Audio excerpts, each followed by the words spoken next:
Auction. My Primus, Lord Interfector of Phoenix, has ordered me to inform you that your party is allowed to attend the auction provided you abide by his terms.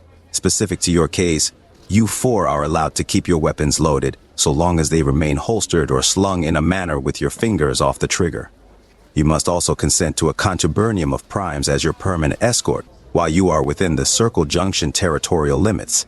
You four are allowed to participate in the auction, but must also know that maintaining tranquility is non-negotiable for accompanying your escort contubernium. You will be observed at all times by our sharpshooters. It is imperative that you keep any hostile gestures and tones in check, for they will not be tolerated and may result in your being fired upon. Also, because my Primus has been gracious enough to allow your participation in the auction, it must also be said that we will not accept any currency other than gold or silver. Caps may be exchanged for gold or silver, but bottle cap usage in the auction will render your bid as void. If any currency needs to be exchanged, a slave master will be brought to your designated section for that purpose.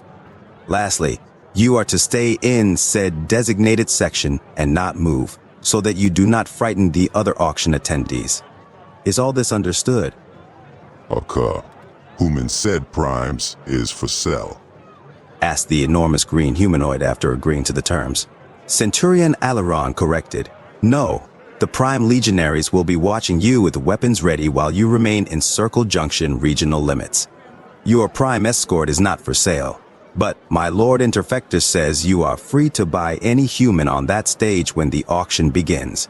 And no, the announcer will not be for sale. Occur.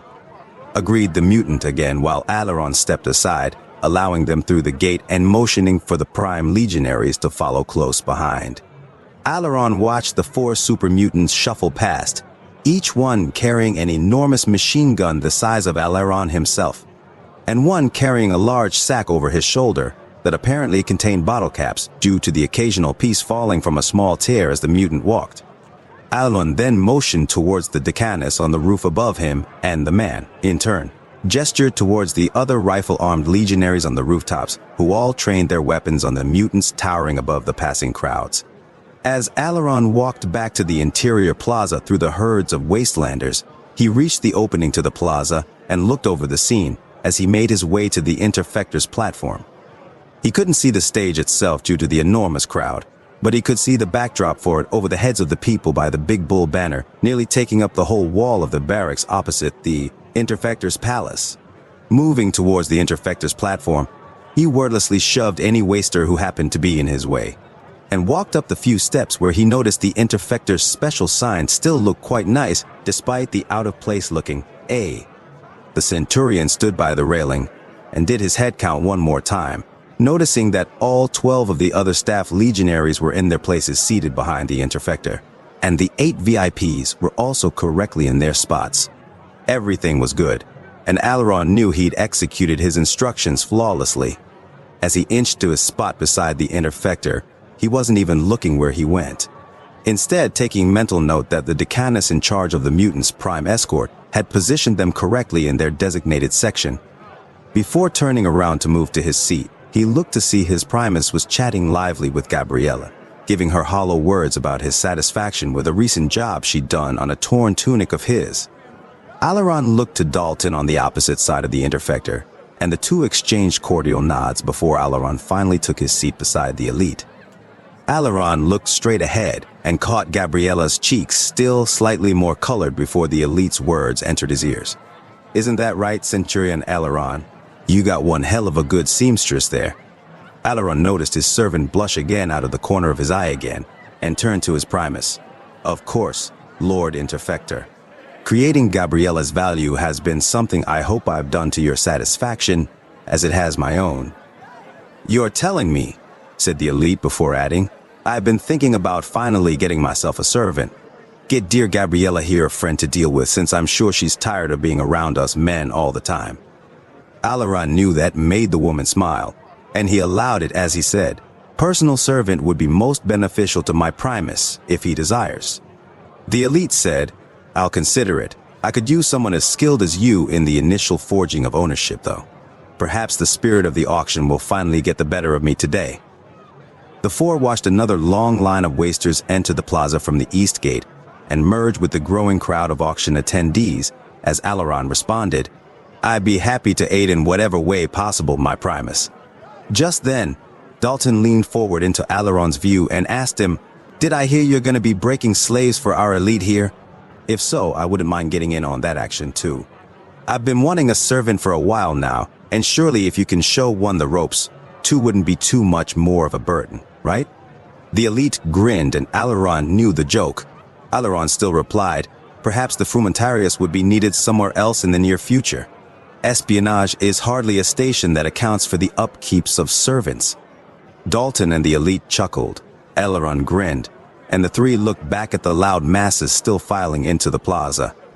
Knowing the auction was only around 10 minutes before beginning, Alaron turned to his servant and asked her slowly, "Have you completed your duties?" The servant was no longer smiling, but she wasn't frowning either as she replied simply, "Yes, Master Alaron." Alaron nodded with his usual stern countenance and added, "Are you comfortable enough? I do not want you constantly getting up and down when the auction begins." Gabriella relaxed her shoulders slightly. "Yes, Master. Is there anything I can bring you beforehand?" "No," was Alaron's simple answer before saying, "You are relieved of all chores till the end of the auction." The smallest hint of a smile appeared on her face before concluding the interaction with her owner with a "Thank you, Master Alaron." When Alaron turned back to the crowd, the Interfector stood himself up with a casual effort and telepathically told Alaron and Dalton to do the same. Together, the three leaned on the railing and looked out over the crowd. They quietly watched yet another long stream of attendees enter the Fortress Plaza. The Interfector said plainly as he nodded in satisfaction, "Excellent turnout today." Alaron studied the crowd as Dalton the Frumentarius talked with the elite. Standing before the large stage opposite the Interfector's private platform were just about every kind of person you could imagine. Legion auctions were a relatively infrequent occasion, and many were rarely open to the public like this one. Though a person living in or passing through Legion land could purchase a slave from almost any Legion outpost or garrison across the Southwest. Auctions like this one were mostly used as public spectacles to gather support and goodwill from the people in Legion-occupied lands. It is true that the Legion could draft anyone into supporting the Legion at the drop of a hat. But the people in occupied lands knew most of all that Caesar was at war with the tribals of this wasteland. For the most part, Caesar left the civilized townships alone, provided that they do business with the Legion or Legion-approved settlements alone, and contribute to the Legion whenever they came asking. Still, the number of townships in Arizona and New Mexico at this point were many, and Caesar had no intention of forcing them into servitude, while his forces were sifting through the ashes of New Mexico and preparing to march on the tribals of Colorado. Because of this, Caesar felt a certain obligation to keep the cooperative peoples in his land at least somewhat satisfied, and the Interfector, the destroyer of a former civilized opposition, was in an excellent position to enforce such a demand. The added bonus of these events was that the proceeds of these auctions kept the money going right back into the Legion and bought loyalty from the producers of goods and equipment that were relatively unavailable by the Legion's internal means of slave labor production. Because of this, the Interfector's auctions had become something of a grand event for the Legion and people of Upper Arizona and New Mexico.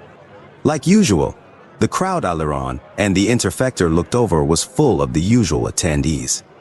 Everyone from wasteland mercenaries, local merchants, independent Legion-marked caravanners, craftsmen, artisans, scavers, salvagers, commoners from allied towns, men, women, children, whole families, auxilia allies, and over 200 Legion officers on respite made up the crowd.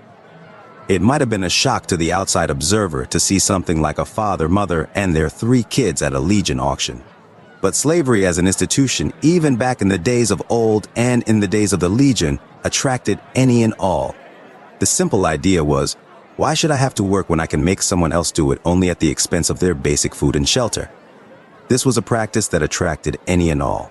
So it of course wasn't uncommon to see whole families and people from every walk of life attend a Legion auction. Why should a struggling wasteland rancher or farmer have his wife and kids out in the fields all day when he can pay the Legion for a couple of slaves to do the job for them with the added guarantee that they'd been conditioned to obey? Families and people like that were the ideal situation for the slaves to step on that stage, since most of those buyers treated their slaves very well and often ended up becoming members of the family. Unfortunately, the crowd was still full of other auction attendees who had deeper pockets and their own twisted desires and uses for the soon-to-be purchased. Amongst the monsters in the crowd, the buyers of slaves had intentions ranging anywhere between a centurion who lost his little girl from disease and was looking for some new child that reminded him of that precious innocence he lost, to a successful young local merchant who feels the need to obtain an attractive sex object conditioned into obedience to whoever purchased her chains. If one looked out at the attending crowd, they'd see every kind of person imaginable, and all were there to purchase human beings for any number of purposes. The Interfector looked over the masses and knew that this situation was inevitable, and whether the attendee was there for simple practical purposes or malicious ones, he knew that, in this world, you are either the person in a position to buy or a position to be bought. Everyone in the crowd indulged in being on their side of the stage.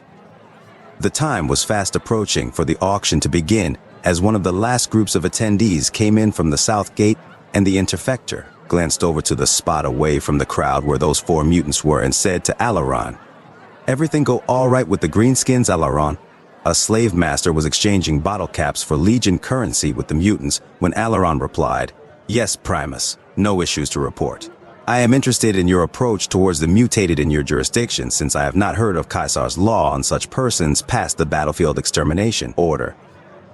"You and me both," said the Interfector before adding, "Standing directive states only whether or not the conquered and subjugated can be beneficial to the Legion." There was a short pause before Alaron replied, "I've heard of mutant strongholds across Arizona falling to our forces, but it isn't too often I've ever had to deal with cooperative mutants." Dalton jumped in. "Seems there's a lot of them out there that are pretty done with fighting for the master." "Finally," the Interfector replied, "with no direct policy from Caesar, I'd say as long as their money is worth something, I'll leave them be. That's been the approach I've been utilizing with the occasional group of ghouls as well." Alaron thought about a previous eradication policy towards most ghouls and hadn't considered the matter in a while. Still, he knew his Primus well and knew the man reached out for approval from Caesar on just about all matters related to Legion territorial policy. Still, Alaron knew from experience that ghouls and mutants made excellent target practice when in captivity, but the killer had unique ways of handling almost all matters of territorial control. Alaron did not know Caesar, never met the man, but he knew the elite, and because Caesar almost never contacted the Interfector in regard to policy, the man was more often than not able to run his entrusted lands as he saw fit. The general rule in the Legion, as well as many other military organizations, is, if you don't hear from the boss, you're probably doing your job well enough. The 3 continued to monitor the crowd for a few quiet seconds, and Alaron noted the legionaries on stage doing their last-minute checks on the numbered slave platforms and sound system. Suddenly, Dalton said, "Speaking of monsters, who's that towering above the rest of the crowd?" Alaron and the Interfector looked to the crowd and where Dalton was pointing. It wasn't hard to see who he was talking about, since the lone figure towered at least a whole 1.5 feet above everyone else. The person's back was turned, but showed the lining of a red cape identifying the man as a centurion. And the golden pauldrons on his shoulders were indicative of some sort of elite status Legion armor, as well as the dull golden helmet sitting atop those shoulders. Not long after seeing the giant, he turned down to someone below him, presumably to address someone. There, Alaron caught a glimpse of the side of that helmet, showing a sharp metal beard design and a large blade going vertically along the forehead and past the tall plume of red officer identifying feathers. The Interfector leaned to Alaron and said, still loud enough for Dalton to hear, "Is that the guy? That Centurion Carnifex we were talking about a couple weeks back?" Dalton asked. "You know him?" Never seen a set of armor quite like that, at least outside of the Palati. The Interfector still studied the distant giant in the crowd as he replied to Dalton, "I think we all do. Pretty sure he was that hide-bark giant Caesar took a shine to a few years back." "Oh shit, glad he's on our side. What's he doing at your auction?" said Dalton. "No idea," replied the Interfector dryly before Alaron added, Either that guy or the big 12-year-old we made a mask for around that same time. Which is it? Asked Dalton. No clue, replied the elite again before adding, suppose we could find out though. The crowds continued to merge with the massive audience in the interior plaza as the Interfector leaned down to a couple of veterans guarding the private platform and requested them to summon the giant Centurion. Not more than 2 minutes later, the monster had turned toward the platform, and all three were better able to see the giant's mask. The two horns on the side of the thing looked especially ominous to them for some reason as the giant marched slowly towards them in a straight line, stepping through the crowd with zero regard for anyone else. No amount of spectators obstructed the monster's path, and some small children on the edge of the crowd were pulled out of the way just in time by their slave-buying parents to prevent their trampling by the mechanically moving Legion monster. When the giant reached the clearing between the crowd and the Interfector's private platform, they got a full look at his being.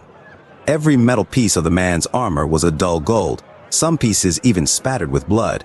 And that cape hung down to the knees behind a gold cuirass that would have shimmered in the light if it wasn't beneath the smoke-clouded sky of Circle Junction. The beast stepped within 5 feet of the platform, and all three men later remarked that the earth appeared to stop shaking the second he quit moving those heavy golden spike boots. This is likely hyperbole. When the monster stopped, his proximity did nothing to aid in the trio's possible familiarization with the man, since none had ever seen that Hydebark's face, and doubted whether the facial design of the mask was a style of death mask. The monster stood there 5 feet from them, but was nearly eye level with the trio atop the raised platform. Without any word or standard greeting, the Centurion giant stood before the Circle Junction elite without even giving the standard Legion greeting and hail to Caesar. Still, the silence just by that monster standing there was enough until the elite decided to engage with him, possibly enlighten the reason for the summons. That is quite the mask you have there. Feel free to take it off if you want. Let the hair down a bit. I can't recall putting your name on the guard roster. Ah. The monster stood there silent, and even the crowd seemed to quiet down according to the trio who stood before him. Alaron wondered if it was the angle from where he stood, but he noticed that he could not see the eyes in the darkness behind the eye slits on the monster's mask. He recalled other wearers of custom Legion masks he'd seen, and how he could usually see the pupils or irises of the wearer inside, but not this man. The monster's head never moved from its focus on the elite after the utterance as Alaron thought about that bleeding bandage mask the Hydebark giant wore. After enough time, the elite asked, "So, what brings you to town?" "Come to see one of the Interfector's famous slaves," said the monster in a voice that bore little resemblance to the guttural breathing of that Hydebark giant. Still, the lone word was amplified by the narrow mouth slit above the mask's metal beard, somehow making the lone word sound even more terrible. The Interfector collected himself a moment after the word and replied in his usual way, lacking the finer points of Legion etiquette. "I figured slaves was the reason you're at my slave auction." The beast remained silent again before the elite added, "In the market for anything in particular? I'm sure I can set some aside if you're outbid. It's the least I can do for a notable individual such as yourself. You are that Centurion Carnifex I'd been hearing about, right?" Silence once again. The elite took the silence this time as a yes to the latter question before asking, "Last I heard, you've been doing some recon in Colorado. How's that going?" At last, the monster spoke. "I report to Lord Kaiser alone, Elite Centurion." In that same terrible voice that internally scared the three men on the platform for reasons they could not figure. The elite attempted once more to break through to the man behind the mask as he said, "Please, call me Int. But let the words be killed by the beast's silence as he got lost even more in the black eyes of the golden mask.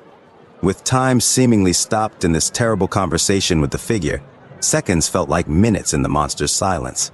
Finally, the elite mustered enough of himself up to try one last time at familiarization with Kaiser's mysterious new right hand for the coming Colorado campaign. The Interfector finally said, "Anyway, perhaps you could settle a curiosity of mine. Did you happen to be that Hydebark warrior Kaiser brought into the fold a few years back? Or were you that child who came out of soldier camp at age 12 and won Kaiser's favor in New Mexico?" I heard that kid was fucking enormous. Dalton gave a weak and terrified laugh to back up his Interfector statement about the 12-year-old, but ended it immediately at the mere notion of that giant's head, turning to face him instead. The Interfector went on hesitantly after losing even his friend's backing in this nowhere conversation. Aileron remained silent, and the Interfector continued talking at the golden statue. That mask looks familiar, and both had masks made for them here in Circle Junction around the time I became Praetor. Unfortunately, those records were destroyed under order for some reason, and I can't quite tell if you're there.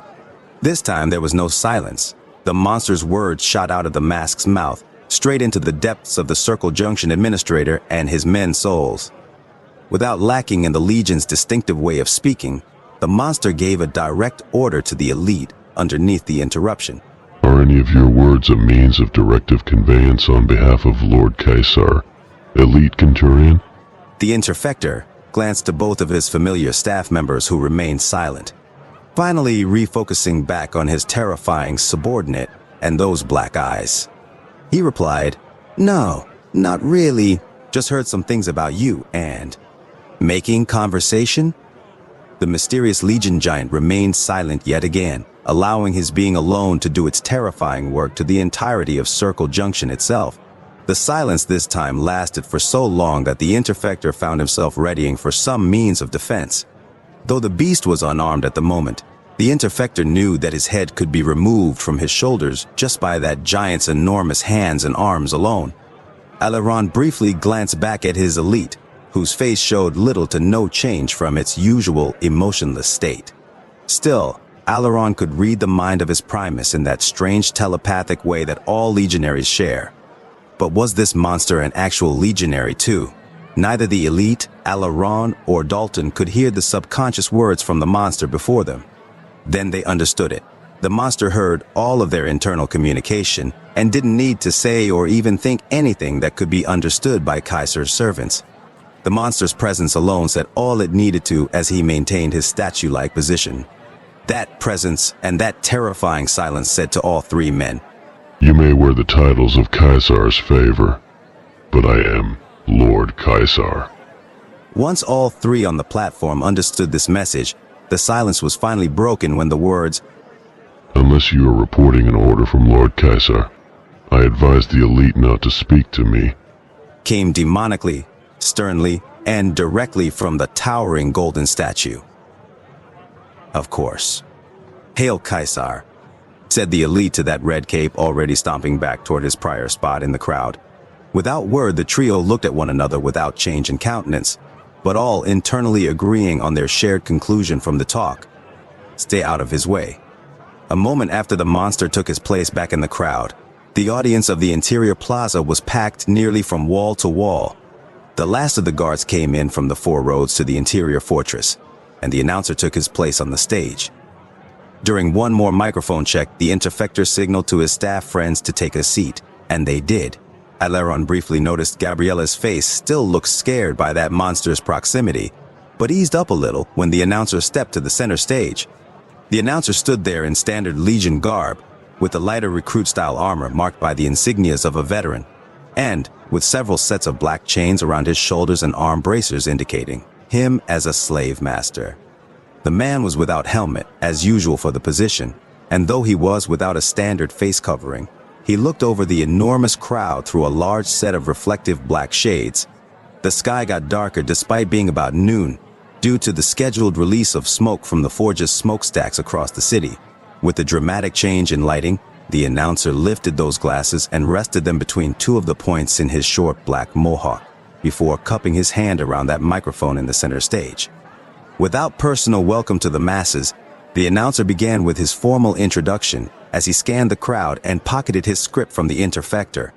On behalf of the Praetor of Circle Junction, regional domestic authority over the occupied lands of Arizona and New Mexico, and all territorial subsidiaries and townships, Master of Logistical Administration across all fronts, current commander of the 5th Municipal Cohort, and regulator of all Legion personnel within Circle Junction territorial jurisdiction, benefactor of Legion Auxilia, intermediary between Legion activities and civilian relations, head instructor of the 1st Legion Assimilation and Training Corps, Elite Centurion Lord Interfectorem of Phoenix, I have been instructed to welcome all here today to this auction of prime slaves.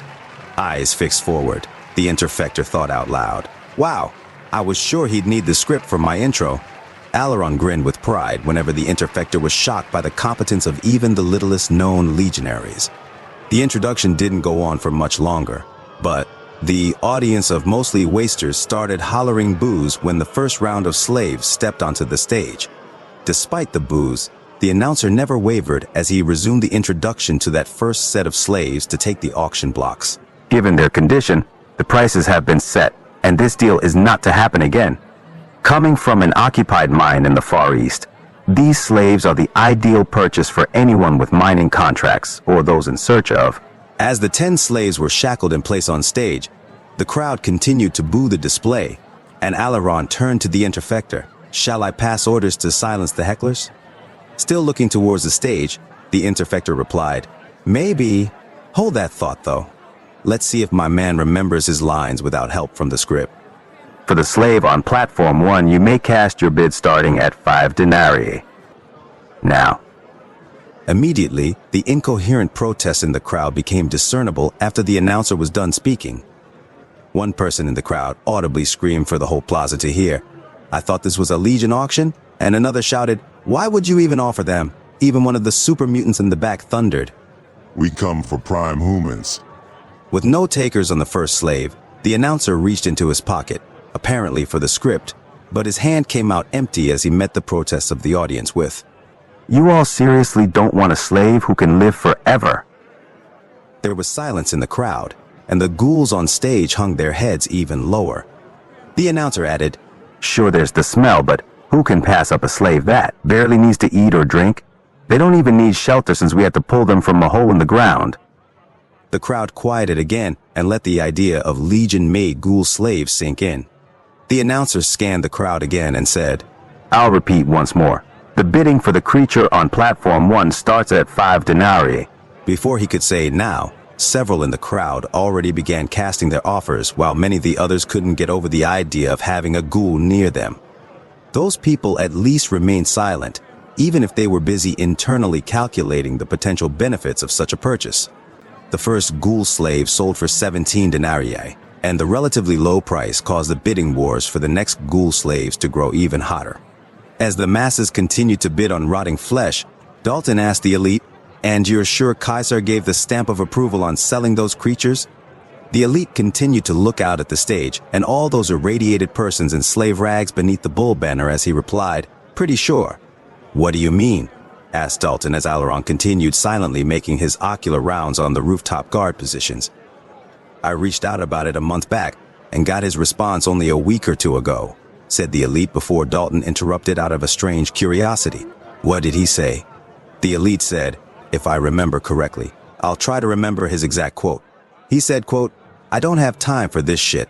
The Guerreros have fallen just yesterday, and I need you to order the 19th and 39th centuries to fill in for the respite units in Roswell. That's it? Asked Dalton. No, that's not all, said the elite before resuming his quote. He also said, I need 18 crates of prime equipment, 6 crates of veteran equipment, and provisions for a full-strength cohort sections 15 today march set under watch at the 41-160th Colorado Sector outpost. The elite remained silent while Dalton waited for some sort of answer to his question. Upon realizing the Interfector already answered the question, he responded, Kaiser's too focused on gearing up for Colorado, huh? That's my read, said the elite before finally ending the questions. Boss don't have eyes for much else when there's a goal in his mind. The two nodded, and Alaron nodded as well, having heard all he was supposed to in their conversation.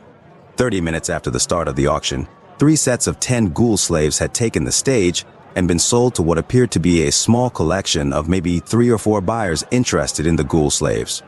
Though the reasons for their purchase was unknown, the elite passed an order to a group of veterans guarding the platform. Handing them a small stack of sealed envelopes, the elite said to the guards, Find those tolerant slavers who bought the ghouls and give each of them one of these.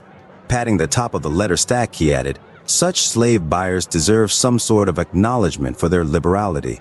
The veterans marched towards the stage, through the crowd and towards the designated area on the side where the buyers got to meet their new properties, and fill out the proper paperwork and titles of ownership. Up next in the auction were the men. As the long line of men in rags marched on stage under escort, the announcer began his introduction for the slave men. It should be easily understood that slave men were not very common in the Legion.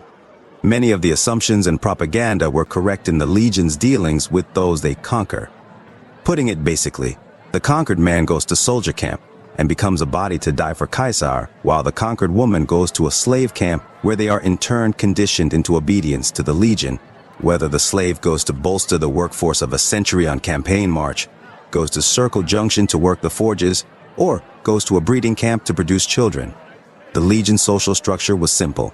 Men are expected to fight and die, and women are expected to do just about everything else. This all said, male slaves were unique in any area of Legion military focus, but male slaves were not entirely uncommon in Legion-occupied lands or settlements like Circle Junction. Most male slaves were men in Legion-occupied land who made some small infraction against regional code and found themselves paying the price through servitude. Much like in Clara's case, many male slaves were also the victims of voluntary servitude arrangements with the local Legion force. It wasn't that uncommon for a man to find himself under the pursuit of debtors in his small Arizona town and figure that the best way to escape was to disappear into the slave masses of a Legion city, like Circle Junction. If the conditions and treatment weren't good, the Legion most certainly didn't lack in security against outside parties in whatever territory they were operating in.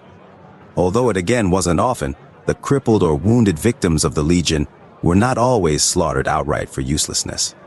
It too wasn't abnormal for a tribal warrior who got his hand cut off in battle against the Legion to be treated as he watched his home get burned.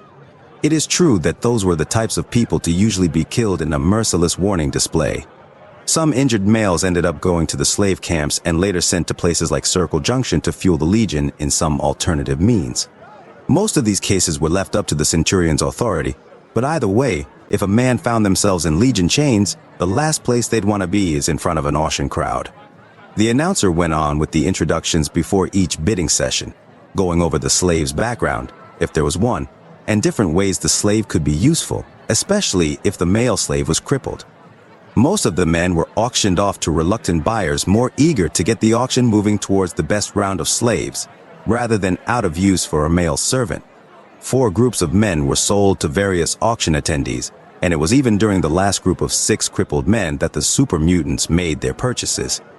Nobody knows why the super mutants took interest in the crippled men, but it could be assumed that the legless men wouldn't be able to get away even without Legion chains or security. The second to last group to take the stage were the women, and those in the crowd that diverted their attention to other attractions during previous slave groups turned immediately back when the first line of women took their place on the blocks. Again, the announcer introduced each woman one at a time, giving background and potential usefulness to the future buyers. This was necessary in this case since the last group of slaves would need very little explanation of benefits. Either way, the auction went on, and one woman after another was introduced to the crowd. The bidding wars for these women were still fierce since many of the women to take the stage were experienced Legion slaves with many varying skills and specialties. Amongst the 5 sets of 10 women to walk up on that stage, they were sold to the wicked masses for experience as wet nurses, healers, midwives, craft makers, and every form of common labor tasks. In one of the last sets in this round, a mother and her 3 kids were displayed for the crowd. A notable individual who was not seen managed to acquire the mother and 2 of the 3 children, but was unfortunately outbid on the final block 4. Families that stepped on that stage were often kept together by that whisper of humanity in the hearts of all people, including those that purchase others. Although when the money runs out, it runs out. A centurion on respite somewhere in the mass outbid the gentleman for the other little girl on block 4. It was easy to hear some of the groans from a few of the more sympathetic slave buyers on the edge of the crowd. But the deal was set, and the mother protested terribly as her other little girl was escorted off the opposite side of the stage. Once the family was sold, there was a brief intermission before the finale of the Interfector's signature auctions. Aleron stayed put with Gabriella, while the Interfector walked off to go have a talk with his VIPs on the platform. Those VIPs were just a few independent craftsmen and supply caravanners from local settlements that dealt with the Interfector personally on many occasions. While Alaron remained in his seat, he did a head count and gave nods to the rest of the staff seated behind them. Before turning back to the crowd, he noticed Dalton having a discussion with one of the elite's personal runners. Not long after noticing this, Dalton stood up and followed the runner off the private platform where they disappeared into the crowd. A few minutes later, the elite took his seat back beside Alaron and glanced towards Dalton's empty chair before shrugging and assuming he went to stretch his legs. Another moment later, and the crowd quieted down once more as the announcer took his place on the center stage. Nearly 3 hours into the auction, and most of the crowd was more than ready for the reason they came in the first place. The announcer began with all the organized flair that the script he remembered provided, resuming the festivities again with the overly long introduction for the Circle Junction Praetor. He said, "On behalf of the Praetor of Circle Junction, ... head instructor of the 1st Legion Assimilation and Training Corps, ... Elite Centurion Lord Interfectorem of Phoenix. These final slaves are the reason most of you come from so far and traveled so many miles to be the owner of these." Alaron's Primus leaned to him. "You got around to signing off on those final 4, right?" "Of course, Primus. I even sectioned off the ones you had in mind," said Alaron. The elite turned back to the crowd. "Good. I don't think I'd break the spirit of the auction for any of them, but I suppose we'll see what happens." The announcer went on. "Hand-picked, inspected, and primed for servitude by Elite Centurion Lord Interfectorem of Phoenix himself." Just then, Dalton took his seat beside the Interfector, and the two began quietly talking while Alaron turned back to the stage. "It is with great pleasure that my Primus presents to you all the first section of slaves in this final round.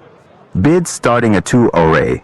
Please welcome the triplets of Tesuke." The announcer went on with the background information, but none of that was needed for the masses of degenerates as 3 of the most gorgeous women in the world stepped triumphantly onto the stage like they owned the whole world.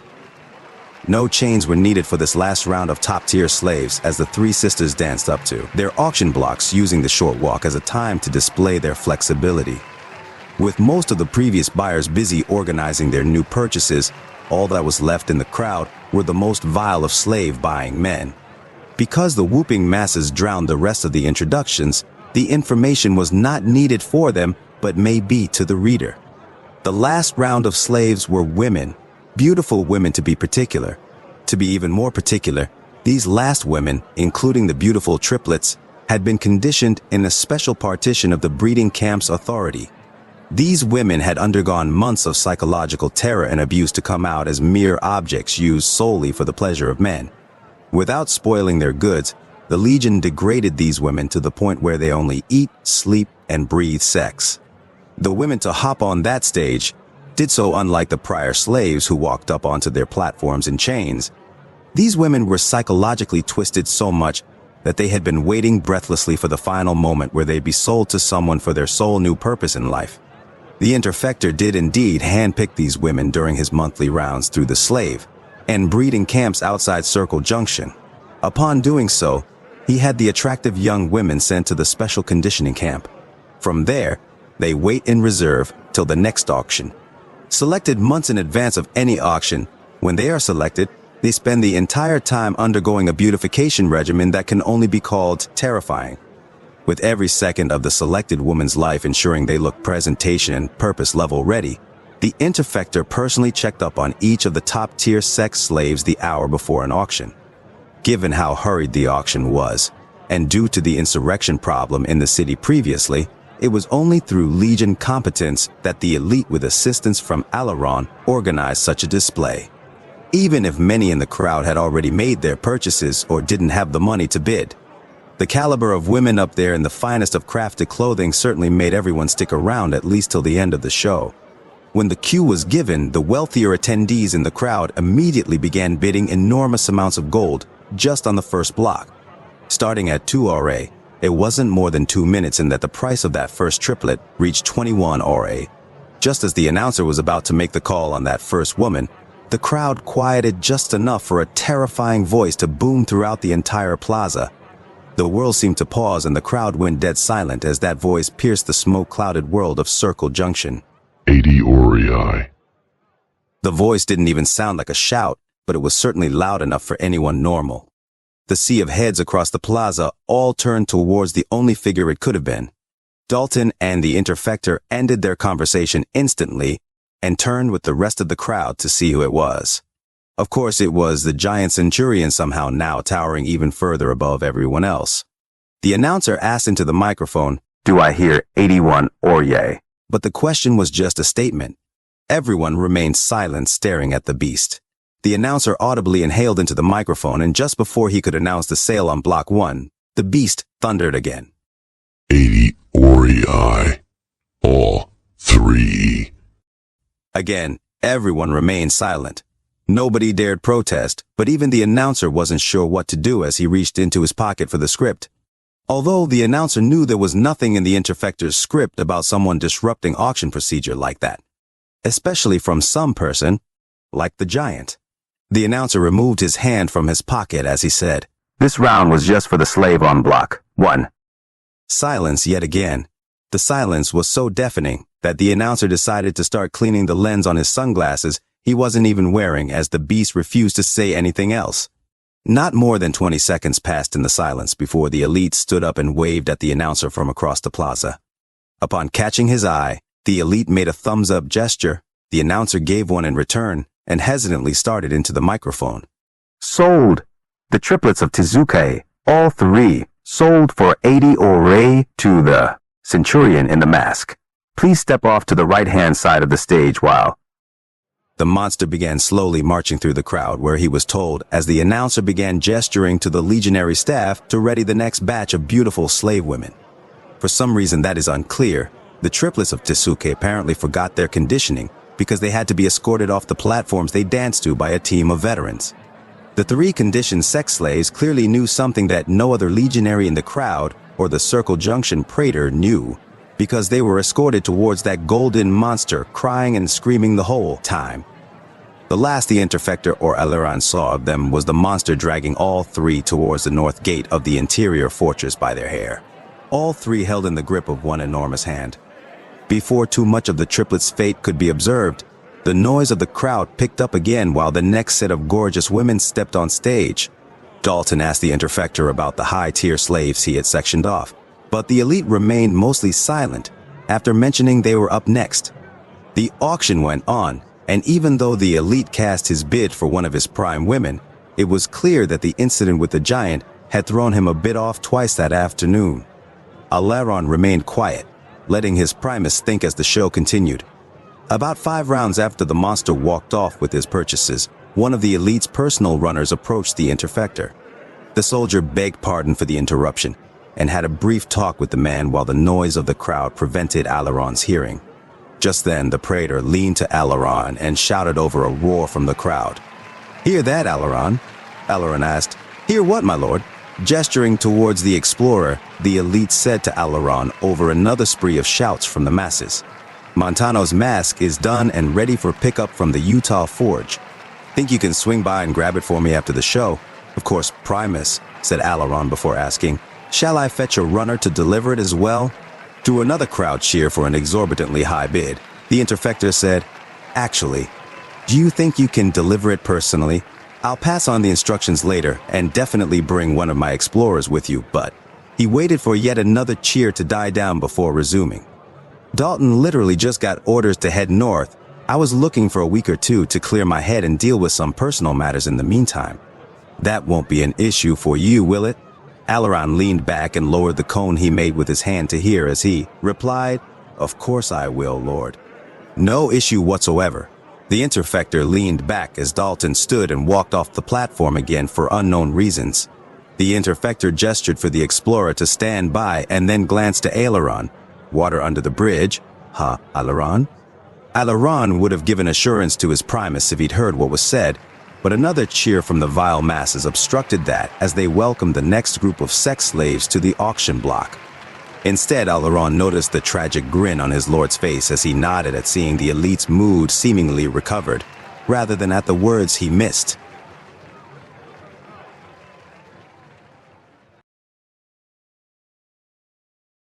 Water Under the Bridge Part 1. 4 weeks after the fall of the Guerreros, late 2269. It took Montano and his 32nd century nearly 3 weeks to reach the township of Gallup, New Mexico. After such a long and successful campaign under the legate, the unit arrived outside the town, and there they set up camp. After dispersing orders to do their duty at the local Legion breeding camp, the unit was free to partake in all sanctioned activities in their respite time while maintaining unit readiness. Montano, still recovering from his broken left arm that lay in a sling, dismissed his soldiers and appointed his staff senior as the temporary commander of the century, while he went his separate way to survey the land he'd been granted, as well as meet the Circle Junction courier in Shiprock.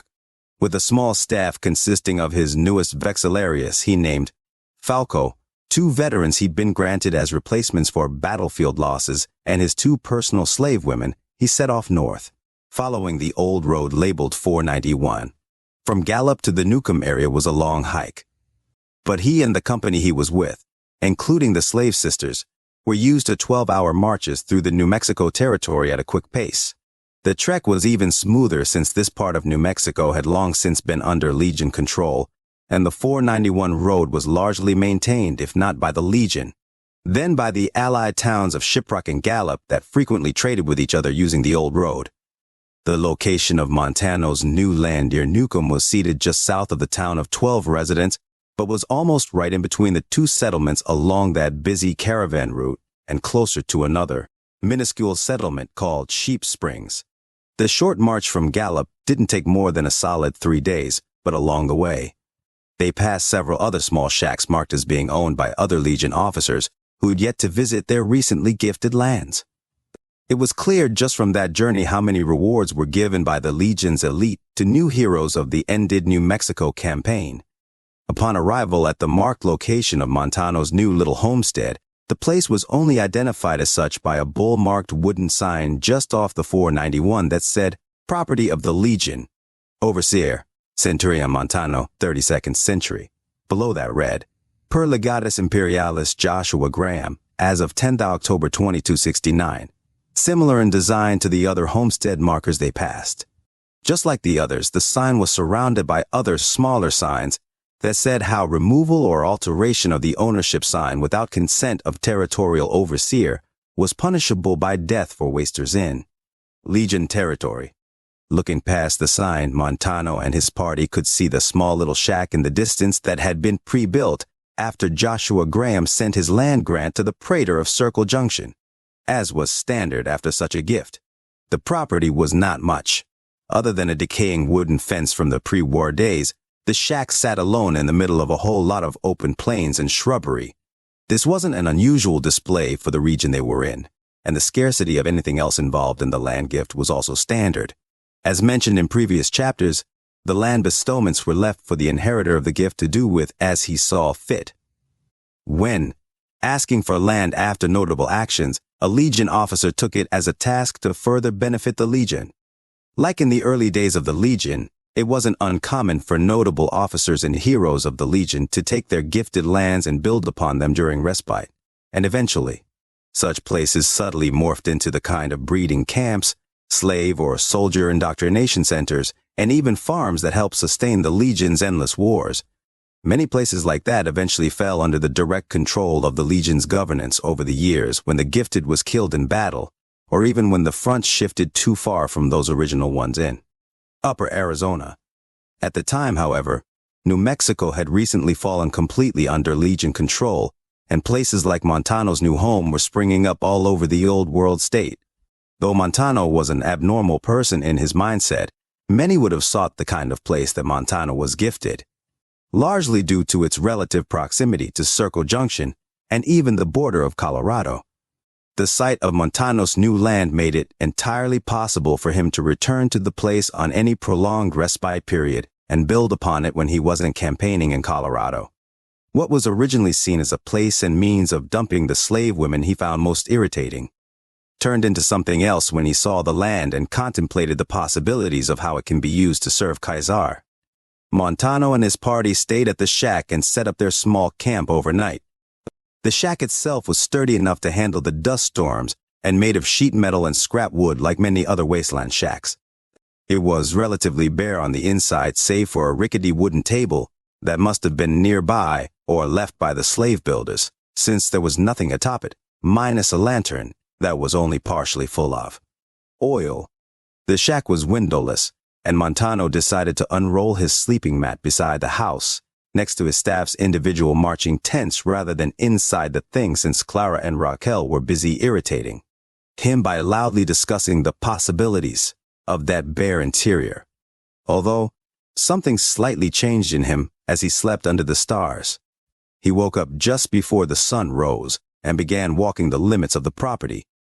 As he looked at the shack seated in the middle of the desert, he decided then and there to not lock Clara and Raquel inside the thing.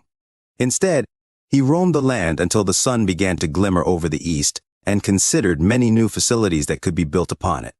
Though he could not decide whether or not he wanted the new land to eventually form the basis of a breeding camp, slave farm, or supply point for forces moving to Colorado. He knew the basic necessities of all Legion-controlled outposts and decided what he'd do. Montano had not forgotten the gifted mask and still had it in the back of his mind. However, with the new ideas from the morning's walk, and after enough thought of how he could use his respite time to further benefit the Legion, he walked back to the shack just as the sisters emerged from it. The staff legionaries began crawling out of their tents, and Montano had the slaves start cooking a light breakfast at the small campfire as he wrote out directives for accomplishing his respite aspirations. Once the sun was above the east, Montano gave the order paper to the logistics administrator of his staff that demanded he return to Gallup and purchase all the provisions, tools, and necessities listed from the local market there. Montano didn't know what the Legion's reserve garrison or slave market was like in Shiprock, but he saw Gallup's when he left his unit there, and the pickup order contained his will to acquire both slaves and soldiers of the Recuperatio Unitatis, since standard Legion soldiers were almost never sent to keep watch over slave populations of fewer than 10.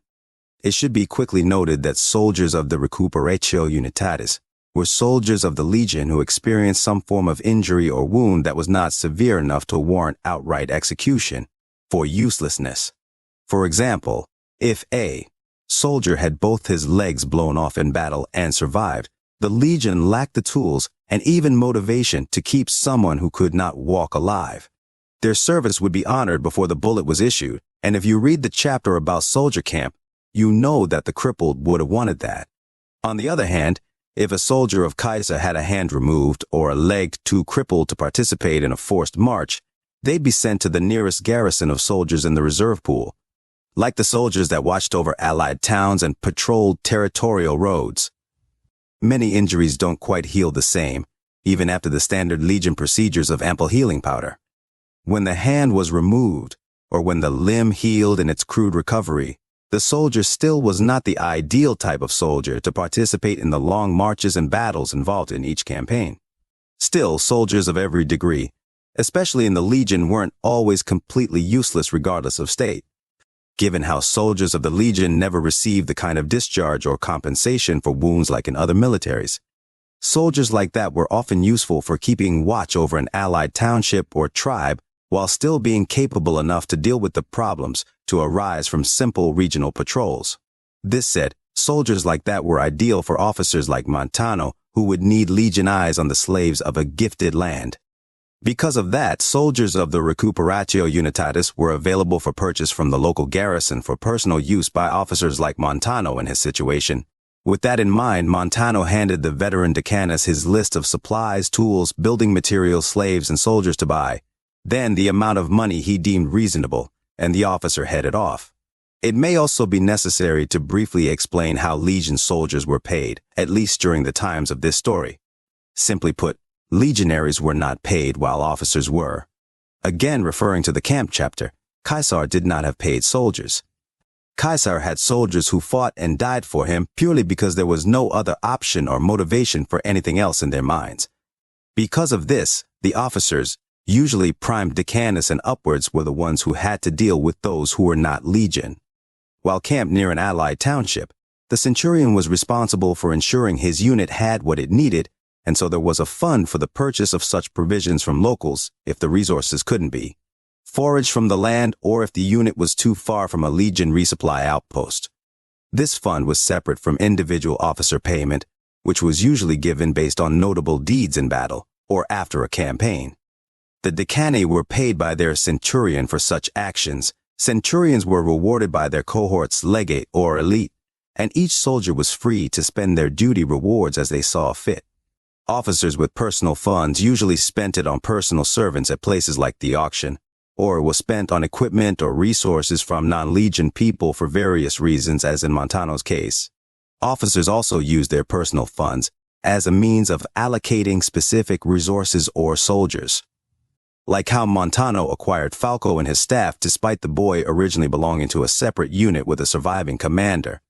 Either way, there were many ways of keeping Legion money in the Legion. And much of this was because interaction with outsiders was a delicate responsibility of all officers that money usually served as the best resource for. In most cases, contrary to common view of the Legion, Caesar had no intention of making enemies with anyone he did not directly wish to subjugate. And this meant that cooperation and exchange was necessary with allied tribes and towns.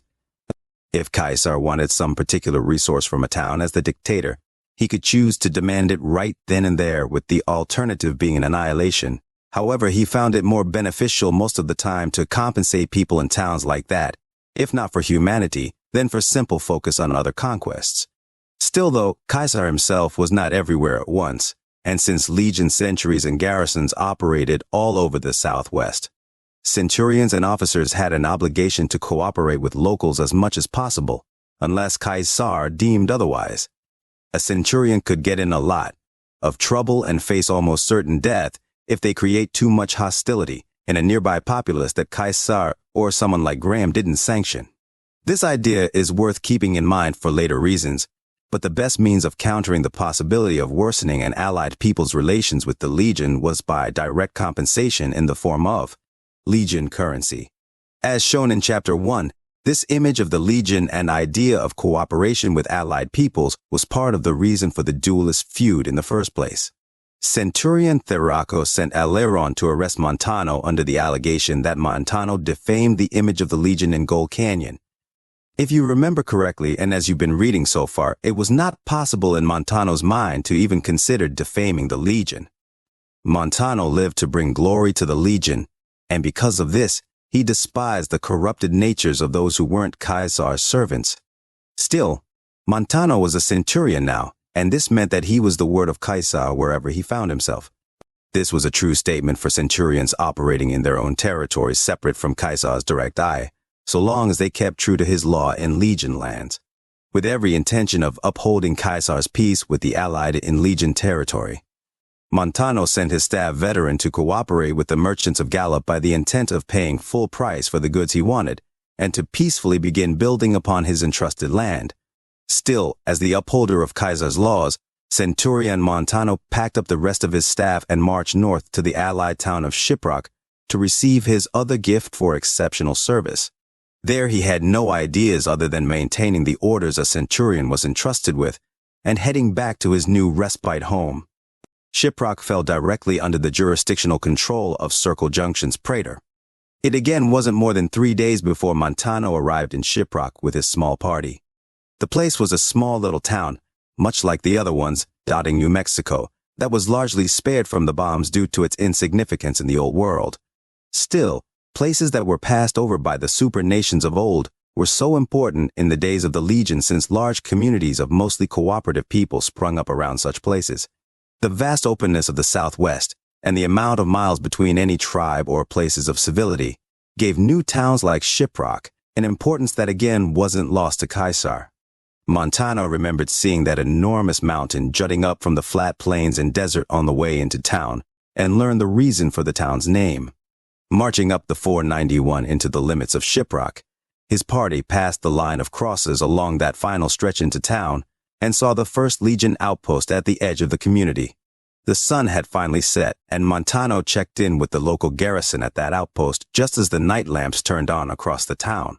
After checking in with the local commander, a veteran decanus of the reserve pool, Montano was able to refill his party supplies and was only just able to get rest accommodations for his group since the outpost was nearly full. Laying out their bedrolls in a hovel for passing forces, Montano learned the reason for the packed nature of the small outpost. Apparently there was an enormous auction in Circle Junction very recently, and so the outpost was full of those Legion officers, mostly decani, who were returning to their units across upper New Mexico. Once he and his party laid out their essentials in the busy outpost, Montano instructed his staff to accompany the slave women at their request to experience the town. Montano had no interest in joining the women and relished the idea of time away from them. So, the staff followed the women out of the outpost, further into the town of Allied Dissolutes, and Montano took that time to further plan out his land aspirations by lantern light. There at a nearby table in the busy hovel, Montano wrote out and sketched plans to use his respite time in the most Legion-beneficial way possible, until he felt it was time to authorize himself some sleep. Montano awoke sometime before midnight to a decanus of the outpost asking pardon for the disturbance. The soldier began explaining an urgent situation just outside the outpost gates, and Montano sprung up, not even bothering to get completely dressed. Upon stepping outside the gates of the outpost, Montano saw the lights and heard the faint noise coming from further in town, but Montano's focus was brought to the gates for a separate matter. There, outside the gates, Montano saw his staff standing beside a bent telephone pole that had two wasters of the town nearly unconscious and chained to it. As Montano looked over the display, his eyes floated towards the women who were standing slightly behind his two staff officers in a cowering state. At Montano's simple words, "What is the meaning of this?" Montano was told by his veteran liaison that the two drunks had attempted to sell the women some drugs on their way out of town. Falco then took that as his cue to show his commander the small sack filled with various drugs as evidence for the crime. Now, it should quickly be mentioned that Kaiser largely didn't care if the people of his land did drugs, but attempting to sell or distribute drugs to soldiers or slaves of the Legion, or even being seen under the influence of them in a town under the Legion banner, was a crime punishable in the worst of ways. Drug use could get a person 50 lashes with a barbed whip and the forced extraction of the distributor's name. But attempts to sell to soldiers of the Legion was to be met with 100 lashes and a hanging or crucifixion. As Montano took in the news and marveled at the stupidity of two wasters doing such a thing in a town that had been under Legion control for nearly 7 years, he looked at the two beaten and half unconscious men just in time to witness one of them vomit on himself as his head sunk lower in its place. Montano didn't see the dissolutes that fell under Kaiser's mercy often since he'd been on campaign for so long, but what he saw that night disgusted him to his core. In fact, Montano felt so repulsed by their sight and state that he could look no more at the pathetic displays before him, and left the scene with the words, "I'll see to this in the morning." When Montano arrived back at the hovel, he immediately went to sleep again, and later heard the sound of his women and staff taking their places on the bedrolls beside him just before passing out. Morning eventually came, and just before the sun was up, Montano was already dressed and equipped for the day. He did not forget what happened last night, so the first thing he did upon leaving the hovel was ask around the Shiprock outpost for the municipal garrison's commander. Upon meeting with the veteran decanus he and his group checked in with, Montano was informed that the decanus himself was the head authority for the soldiers watching over Shiprock, and that he reported to the praetor of Circle Junction on local activities and incidents.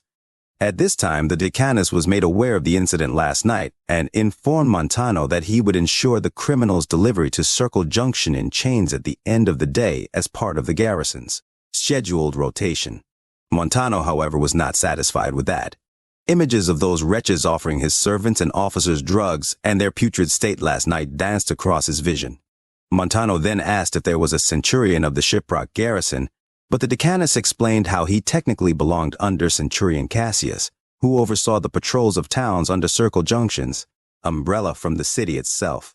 It was in that conversation that Montano learned he was the highest-ranked soldier in Shiprock itself, and that he could enact Legion law if he saw fit. If Montano couldn't be troubled or had other focus, the decanus of the outpost assured Montano that the criminals would be escorted to Circle Junction in chains. Montano was ready to let it be, but then the image of those wretches vomiting on themselves flashed in his mind again, and he ordered the decanus to gather the garrison of Shiprock for a display. Just as the sun rose, Montano collected his party from the hovel and met with the wasters chained to the pole. The drug-pushing wasters asked the legionaries for some water and had more than a few questions about what happened last night. The criminals clearly experienced something the dissolute call a blackout, since the men still reeked of alcohol, but still protested terribly when some of the garrison soldiers unchained the men. Through shouts and pleads, the men had no idea what they did last night, or the reason they were being dragged to town by the legionaries. Still, Montano clenched his fists at each sound of protest that even morphed into insults toward Caesar. Neither ignorance of actions or protest of any kind could help the two men, and Montano was ready to show an example of what dissolute actions will cause. Montano led the way as the Decanus marched those 80-plus legionaries of the local force further into town. When they reached the main street, Montano ordered Clara and Raquel to take the lead with instructions to take the men to the site of the drug offer. The beaten and half-dehydrated criminals began swearing profusely when the women approached the spot, and the ruckus caused many of the townspeople to follow along to see what was happening. The women led Montano and the criminals to a small alley between a common house and a general store just down the street from the market. There in the broad daylight, Montano ordered the criminals to be bound to a phone pole and a lamppost right in front of the alley. The men kicked and shouted but were gagged by their prime escort as the Decanus formed up the municipal garrison across the main street as more and more residents of the town approached the scene. Some exited that common house, which Montano knew firsthand was the type of place that used to be a bar before Legion occupation, and more people stuck their heads out of the windows to see the criminals. Some must have known the men chained to those poles because murmurs in the crowd speculated several names that were easily lost in the noise. When the municipal garrison was standing in formation, the veteran Decanus gave a gesture, and two prime Decani stepped forward with whips in hand. When they were within 10 feet of Montano, he raised his hand ordering them to halt, and the men lowered the whips.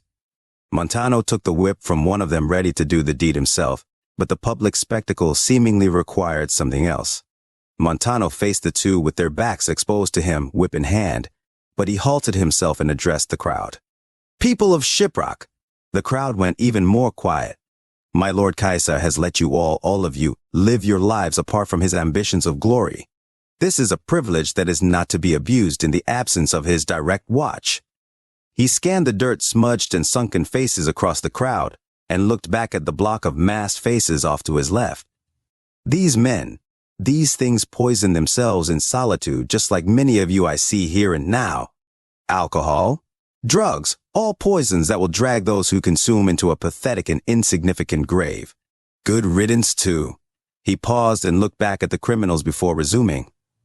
The dissolute in Caesar's land are more than free to poison and kill themselves if they deem fit, but any attempts, any idea, any thought about poisoning the servants who bring glory to Caesar will suffer for it. Is that understood? Montano remained silent for a moment, before turning slightly back to the crowd and seeing several wasters nodding from the corner of his eye. The wind slowed and Montano gestured for Falco to bring the sack of contraband. Upon grabbing the bag, he dumped it out around the feet of the men. In the criminal's possession were 4 syringes of Psycho, 3 packs of Mentats, and 3 canisters of a relatively rare drug in the region called Jet, though it almost didn't seem possible. The crowd quieted even more as Montano knelt down for the syringes and stuck both criminals in the neck, pressing down on the plungers until the liquids disappeared into their necks. The men screamed into their gags as the vile drugs missed the veins entirely. Montano reached down and used the last 2 on their necks as well before emptying the Jet canisters over their heads. The Centurion was going to force the Mentats into the men's gagged mouths, but couldn't seem to open the packaging with his studded, gloved hands. Instead, Montano tossed the packaging to Falco with the words, "Save them something for the cross." The wind picked up slightly, and the sun was now higher, after allowing the profligates to indulge in their poisons. Montano gave one last glance back at the silent crowd before reaching down and picking up the barbed whip again. The men were slumped over in their spots with the Jet liquid still oozing down their heads. Both men were occasionally convulsing as the Psycho worked its way through their circulatory systems, and Montano raised the whip. Right before he brought the whip down on the first man, a voice erupted from somewhere in the mass behind him. "Stop!" Instinctively, Montano lowered the whip, but when the word was processed, he whipped towards the silent mass of Shiprock scanning for the man who wanted to join the criminals at the post. "Who the fuck said that?" Montano screamed. The commander didn't have to look long because walking down the lane of the silent legionary formation was a centurion. Montano could not see the face underneath the black sunglasses, but could identify the man of rank by the large fan of feathers across the top of his bulky steel helmet. The unknown centurion continued his steady approach towards Montano, and answered calmly but authoritatively for the silent masses, "I did."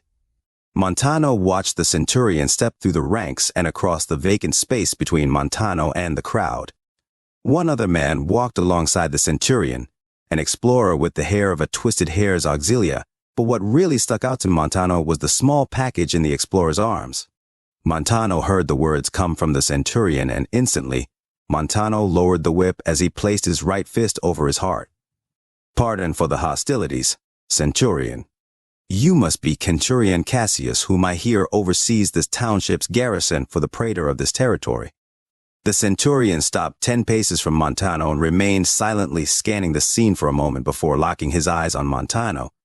Without standard greeting or accepting Montano's request for pardon, Centurion Aleron removed his large helmet and black reflective sunglasses, a sight that made Montano's mouth drop for a split second before catching it.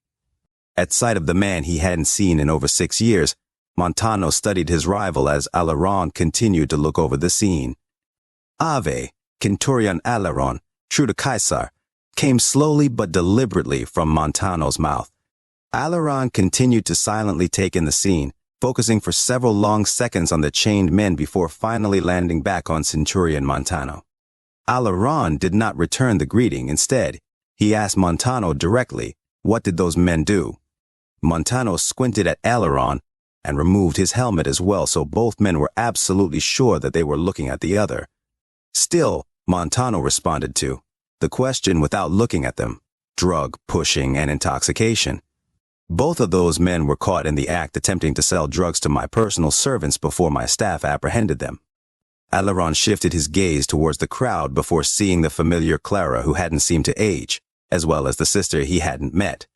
Both servant women stood beside Montano's staff at the edge of the legionary formation, nodding in agreement with their master despite not hearing the words from their distance.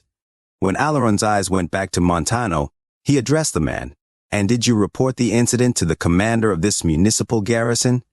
Montano leaned his head to the side as he pointed towards the veteran decanus standing in front of the legionary formation. Montano replied, "Yes, I did." Aleron cut him off. "Did he not inform you that he and this force are scheduled for rotation and that criminals of this town are to be taken to Circle Junction first?" "Yes, he did," replied Montano before adding, "I made the call to enact their punishment after being informed that I am the highest-ranked commander in this town. And do not interrupt me again, Centurion." Aleron remained silent for a moment after Montano finished. He then replied, "Apologies for the interruption, but such matters fall to the praetor of Circle Junction, Lord Interfector of Phoenix, who I'm sure you remember." Montano looked away from his rival momentarily when he was done speaking, unable to conceal a slight chuckle. "That eases my mind," said Montano in what was probably the first sarcastic remark he ever made.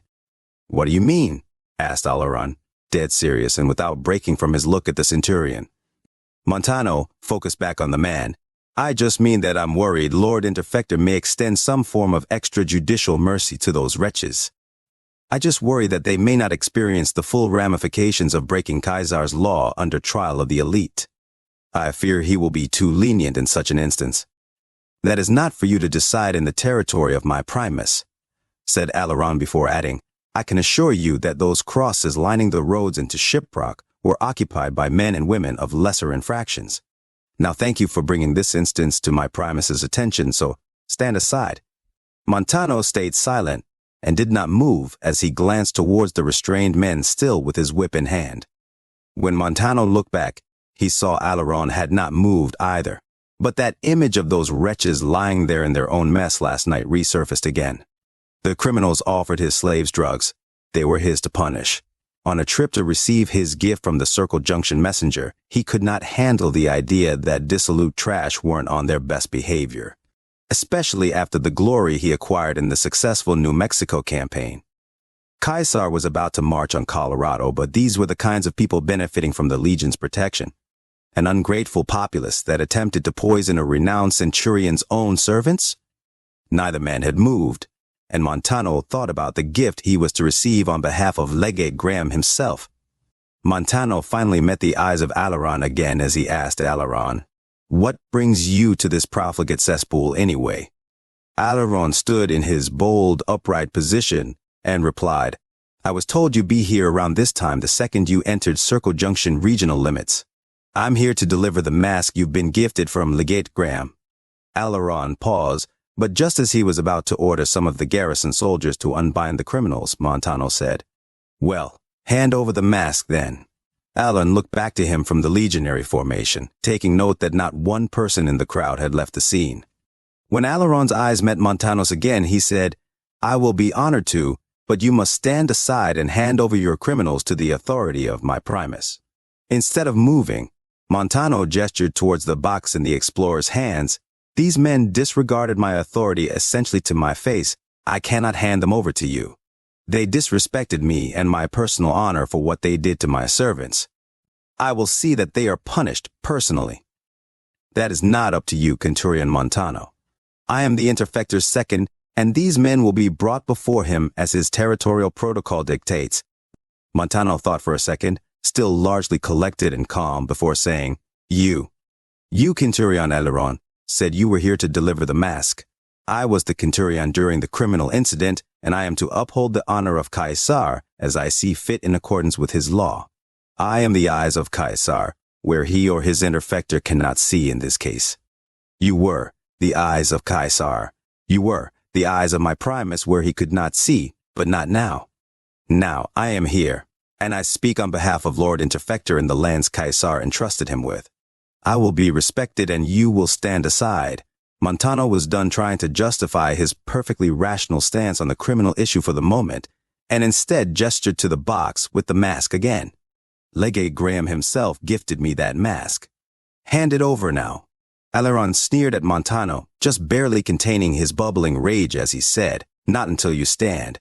But Montano was in no mood to bargain further, or have his authority challenged in front of the entire town of Shiprock and municipal garrison. Immediately, Montano took a step towards the captives and brought the long whip down on both criminals' backs 4 times before he slammed the whip down on the ground. All done within 5 seconds, Montano would not be bullied into procedural nonsense, especially by that man. But he acted with the mindset of taking what he could in the window of opportunity presented by Alaron's authority that dominated his own in this technical capacity. The explosion was short, and when Montano was through with his short outburst of perceived insubordination, he jolted to face Alaron and shouted, "Fine! You can take your fucking criminals. I got what I needed for now, but you better ensure those men are fucking crucified." Alaron stood frozen in place, as we saw those criminals sink even further into the ground with their backs already horrendously bloody just by those few short lashes. Alaron stood silently for so long that Montano collected himself and stopped huffing and puffing before saying to Alaron, "I said, they're all yours. Now take them away or I'll continue." Alaron in one gesture gave a motion with his hand, and 4 legionaries from the formation knew what to do at the general signal. As the men were untied from the posts, rechained and dragged away, Alaron couldn't stop staring at Montano. Alaron stood there thinking for so long about how Montano had flagrantly disregarded his authority, but more importantly, the praetor of Circle Junctions. Finally, Montano was the one who broke the silence again as he stared down Alaron. "Give me the mask." Now, at last, although Alaron could contain his actions, he could not contain his words. "How dare you disregard the authority of Lord Interfector of Phoenix?" Montano cocked his head to the side in an overly perplexed manner, but that didn't stop him from showing his blood-dripping fangs as he replied, nearly devoid of any emotion. "I find it amusing that you seem to care more about my supposed disregard of the Interfector's procedure over my enforcing of Kaiser's law." Alaron placed a hand on the explorer's box and said, "All of my duties are done for Lord Interfector, a man who acts directly on Kaiser's behalf as opposed to some profligate disguised as a centurion, a fucking insubordinate worm who disregards the directive of his betters." Montano spat with eyes flaming. "So says the man who holds his Lord Interfector over Kaiser himself. You should be celebrating my actions against those criminals. Yet right now, you are preventing me from receiving a gift from Legate Graham to me. So, Centurion Alaron, I'll say one last time. Hand over the mask." Alaron felt his hand drifting towards the .44 pistol on his hip when he stopped himself. He looked back into the fiery eyes of Montano and pulled the small box out of the hands of the explorer. Alaron then slammed the box right into the dirt between them, and the crate broke then and there. After the box broke into pieces, the dirt was covered with the packing debris, and laying before Montano's feet was the mask. Alaron stood there with his shoulders heaving up and down as Montano knelt down to pick up the gift. Montano raised the mask to his view and marveled at its crude yet intricate design. The mask was just as he envisioned, a dull steel mask resembling a clean face with no emotion whatsoever. 2 eye slits were there under the smooth steel forehead of the mask, and the thing had 2 indented lines going down each side of the face, where bolts of differing shape ran along each side, showing it was in 3 parts. Along the edges of that dull gray face was a gold lining that brought the entire attention of anyone who looked at it to the tragic dead face. The face on that mask said to the world what Montano's own couldn't. I am just one of a million killers. I am a simple anonymous cog in a violent machine. The face was what Montano wanted it to say, but it couldn't hide the fact that the wearer was still very much human. A human that could not contain the rage within, especially when looking through those eye slits and seeing that man beyond. Alaron was still doing everything in his power to restrain himself from going further, but neither he nor Montano knew what to do next. That crowd and those legionaries of the Shiprock garrison hadn't moved, but might as well have been a million miles away. The only person Montano could see was Alaron, and the only person Alaron could see was Montano. With nowhere to go and nothing to do, the only 2 people in the world were Alaron and Montano, silently watching one another. After several long moments of pure silence, both Alaron and Montano knew that what was next was something inevitable. Neither man wanted to be the one that started it, but both men knew that regardless of what was said next, words, in general, would cause the expected. Both men had a role to play in the game that destiny decided, and both were more than willing to begin running down that destructive and irreversible path at the proper cue. Montano decided to take the first step at the inevitable when he looked back at the beautiful mask of murderous horror and back to Alaron. Beautiful, isn't it? Montano said, fully knowing what he was doing before adding, where's yours? Alaron, cold and strategic in everything he does for his Primus and the Legion itself, knew the ambush he was walking into. Although Montano was not the only one who looked forward to ambushes from the enemy. Alaron was Legion through and through, so he said with the coolness of a man completely ready to kill or die, I have no need of one in my station. Alaron knew exactly what Montano would say next, but that didn't stop him from nearly bursting at the seams in anticipation of destiny to work. Montano looked up from the mask once more and said, in complete acceptance of who he is as the embodiment of war and hate, couldn't earn one in your cushy position? Fucking pathetic. Centurion Alaron roared, that's it. Hearing the answer and waiting for the attack, Alaron stormed head first into the verbal assault, drenched in blood, ready to slaughter and destroy. Montano reached for his blade and screamed, you ready to fucking die? I'm curious how well you've maintained your skills so very far from any of the fronts. Alaron motioned for the explorer to step aside while Clara ran up to take Montano's mask away at his gesture. The 2 stared each other down as they shifted to new positions. The crowd moved like a silent wave, and Montano began removing his cape before Alaron took special notice of Montano's sawed-off shotgun on his hip. Knowing that they were already charging down that irreversible course and remembering the past of blade fencing that went nowhere, Alaron spat. You're carrying that shotgun? Let's see how well the famous Montano uses it. The idea of using anything other than a blade was almost confusing to Montano and even Alaron, who suggested it. But Montano still he knew what his rival was capable of. Visions of the past shot through Montano's mind, and he thought about that first duel where Alaron nearly opened his chest. Despite the insult, Montano knew deep down that Alaron was likely still a terror on the field and with a blade. The idea of complacency in any regard was not something that men like Alaron or Montano were capable of. But there was something that hit Montano as he studied his rival. Montano noticed the .44 on Alaron's hip, and so he fell down for the slim double-barrel sawed-off shotgun on his hip. Alaron didn't know whether the shotgun on his rival's hip was loaded with buckshot or slugs, but Alaron made an offer that clearly put him at a disadvantage without realizing it at the time. Still, it was too late to go back, and both men clearly remembered the past and how neither man could kill the other with blades alone. So, Alaron removed his revolver, dumped 4 of the 6 bullets into the dirt, and said, "Now we're even." 15 paces. On draw, Montano agreed to the demand without a word as Alaron whipped the cylinder back into place, ensuring the bullets were ready for discharge. Alaron and Montano moved to new spots with the least potential of collateral. Montano stood with the alley behind him, and Alaron stood on the opposite side of the street in front of a store where part of the crowd once stood. With the people of Shiprock and its garrison still watching everything, Alaron was about to order his explorer to give the call when Montano beat him to it. "Falco, stand there and make the call at your leisure." The young Decanus Vexillarius of Montano's staff took his spot between the men on that street in Shiprock with the bull on his back. Clara stood off to the side with her face buried in Raquel's shoulders as Raquel herself stood there, eyes fixed on the scene, having heard plenty about her master's feud with the famous Alaron she'd never met. Raquel was taken in by the spectacle, never knowing that the feud she'd heard about from Clara was based on actuality. The two men stared at one another with their hands hovering over their holstered weapons, and with the bull being the only witness that mattered to them. The crowd still silent, the wind slowed once again. What seemed like many hours passed as the earth froze in its place. The world began spinning once again at the shout. "Draw!" 4 gunshots erupted from the silence in what sounded like a single report. Behind the clap of thunder, a glass was shattered and Montano collapsed, while Alaron wobbled in place.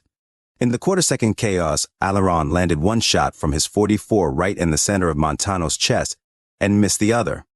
Montano's life was saved by the heavy plate of steel he wore as a cuirass, but that didn't stop him from getting floored or prevent the bullet from lodging itself between 2 ribs. As Montano coughed up blood there on the street, Clara screamed. Just as the dust settled from the short battle, Alaron felt the side of his abdomen that grew redder and redder. Alaron turned slightly behind to see the window of the storefront had been shattered, and the bits of blood and flesh in the sand behind him said he had a good chunk of his abdomen ripped away in a spray of buckshot. Alaron tore open the blood-stained part of his tunic and saw just how bad the damage was. Upon seeing the blood pour and how the shotgun landed on the only unarmored spot of his lower torso, he too fell. Brought to his knees, Alaron knelt there on the street, staining the ground below him in more blood. Clara began screaming louder as several legionaries ran to Montano, and Alaron smiled one more time. The last thing he saw before his vision escaped was the explorer and several other legionaries running towards him. Both had lost, both had won, neither had died, and fate had yet to determine a true victor. Water Under the Bridge, Part 2. Alaron awoke in a strange place. It was just a simple shack, but standing over him was the explorer he brought to Shiprock at the Interfector's suggestion. The twisted-hairs explorer had carted Alaron to an abandoned shack somewhere in Shiprock and upon awaking, learned that he was out for nearly a day and a half. It was late in the afternoon, the day after the duel, and Alaron felt like he'd won, though his injury said otherwise. After learning all he needed to from the explorer, he attempted to stand from the dusty bed, but the pain in his abdomen prevented him. Alaron wasn't one to let pain and other worldly elements get in the way of his objectives, and attempted to make even more progress in regaining his ability to stand every 20 minutes. The explorer was silent for the most part, and informed Alaron of all that was necessary. Alaron learned that the troops of the Shiprock garrison began their rotation back to Circle Junction the previous night, and that the new troops were settled in and already beginning their duties. This wasn't necessary information to hear, but it acted as a way for Alaron to shift his focus away from that lingering question. The question was one that he finally was able to ask after only 2 hours of being awake. Alaron asked, "What is the condition of Montano?" The explorer replied in a bizarre idiosyncratic way, as Alaron learned on the journey to Shiprock was usual for this particular servant of Caesar. "The man was taken to recovery by his servants." A silent answer to your message, like the message he had for. Alaron wasn't sure what to make of the news. Alaron wanted to learn that Montano was killed, but shocked himself when he learned a part of him was relieved to hear that Montano still lived. Not sure what was going on in his brain, Alaron tuned out the rest of the explorer's words, and it suddenly occurred to him what he'd done. Alaron didn't know what was to come of the incident again, and it hit him how he'd let down the Interfector. Alaron assured his Primus that nothing would happen during the simple delivery but failed, until he believed that Montano was at fault yet again, and couldn't even fathom his own role in the mess at the time. Either way, Alaron knew his Primus was well aware of the kind of man Montano was, and so Alaron concluded that the incident simply wasn't worth mentioning. Still, Alaron worried about his actions, and how the entire thing was seen by just about everyone in Shiprock. This was a worry that rapidly led to more curses towards his rival. By the end of the evening, it was dark out, and the Interfector was likely believing that Alaron and the Explorer were on their way back, something that would have been true if that duel never happened. Still, by the end of that evening, Alaron was able to hobble around the shack with minimal agony, and was able to rewrap his wounded abdomen himself without the Explorer's aid. With Alaron awake and feeling revitalized by his ability to move around, he gave orders to the Explorer to report the mask's successful delivery to the Circle Junction elite. He also told the Explorer to report that there would be 2 criminals coming in with the previous garrison of Shiprock after arriving from the rotation. The Explorer was out the door by the time Alaron laid back down to sleep. Alaron went to sleep with ease of mind in knowing that particular Explorer was very quick about traversing the land. Remembering the time that Speculator managed to deliver a report to Legate Graham's camp in the Far East and back in less than a month. Alaron knew that man was excellent at carrying out his orders rapidly and to the letter, even if he talked more than usual and less to the point than other servants of Caesar. Alaron's hopes in sending the Explorer out before him were based on the idea that the man would be able to deliver the simple news before the previous Shiprock garrison arrived back in Circle Junction with any possible extraordinary news to report. With that in mind, he was sure to tell the man that Alaron's reason for returning separately was about being held up in attendance of matters related to the new garrison troops. This was something Alaron fully intended to make good on the next morning, in order to prevent a falsehood from being said.